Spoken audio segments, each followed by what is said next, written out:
নমস্কার।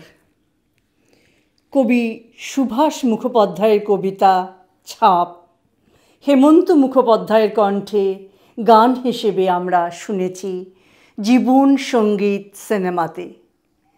এই সিনেমাটি রিলিজ হয় 1968 সালে।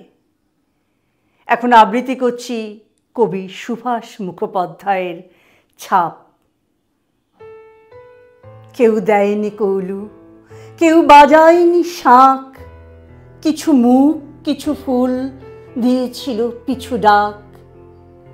পরনে ছিল না চেলি, গলায় দোলে নিহার, মাটিতে রঙিন আশা পেতেছিল সংসার।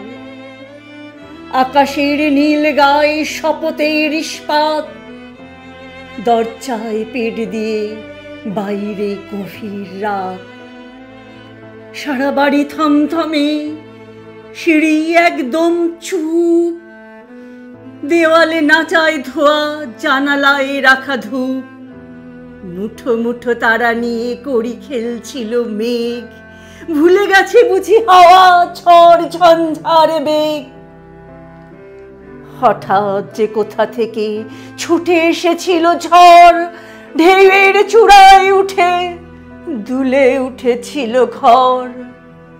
দুজোড়া বন্ধ ঠোঁটে থেমে গিয়েছিল গান, চোখে রেখেছিল হাত টেবিলের বাতিদান। জীবনের হ্রদে স্মৃতি চোখ বুজে দিল ঝাঁপ, ভিজিয়ে সে জল ছবি তুলে নিল এই ছাপ।